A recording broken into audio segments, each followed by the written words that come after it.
មាននិស្ស័យក៏ជួអង្គនិស្ស័យយើងក៏បាយទូនបងស្រក់ទឹកភ្នែកអង្វរមានស្ងួនក៏អូនចាក់ចេញទៅកំហុងបងខំគ្រីមុនមានមនុស្សល្អក្បែរមិនចេញថែពើពេលអូនចេញទៅទៅដឹងស្ដាយក្រោបើសិនមានឱកាសបងនឹងច្បាស់លាស់ជាងមុនធ្វើជាមនុស្សចាំទុំមិនប្រើអារម្មណ៍ងងក់ដូចកូនក្មេ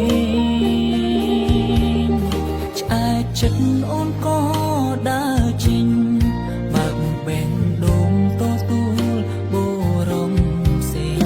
ឲ្យបងដលេងអូនជ្រុលស្រឡាញ់គេ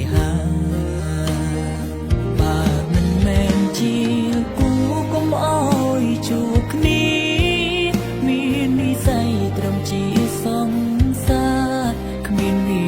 សនាបានរៀបការជាប្រពន្ធប្តី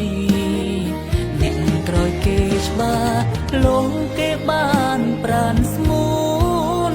បងស៊ូរាប់ឆ្នាំគ្មានន័យ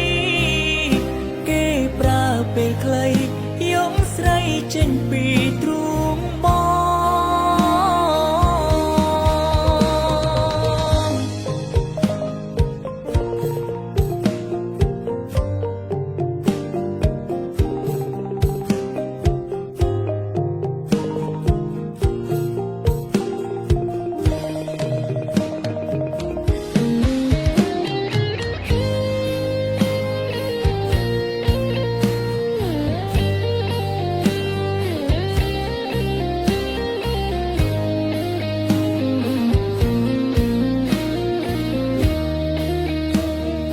លោកពុំដៃ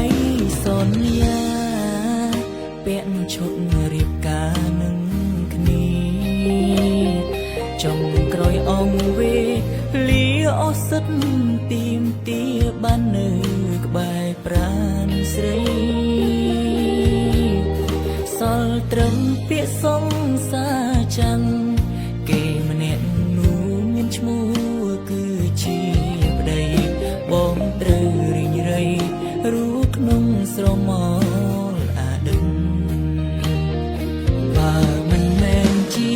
គូកុំអោយជួបគ្នាមាននិស្ស័យត្រឹមជាសង្សារគ្មានវាសនាបានរៀបការជាប្រពន្ធប្តីអ្នកក្រោយគេច្បាស់លងគេបានប្រានស្ងួនបងស៊ូរាប់ឆ្នាំគ្មានន័យគេប្រើពេលខ្លី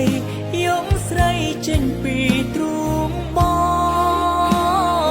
បើមិនមែនជាគូកុំអោយជួបគ្នាមាននិស្ស័យត្រឹមជាសង្សារគ្មានវាសនាបានរៀបការជាប្រពន្ធប្តីអ្នកក្រោយគេច្បាស់លងគេបានប្រានស្មួនបងស៊ូរាប់ឆ្នាំគ្មានន័យគេប្រើពេលខ្លីយំស្រីចេញពីទ្រូងបងជូនពរឲ្យស្រីនឹងគេរួមមានក្តីសុខចរ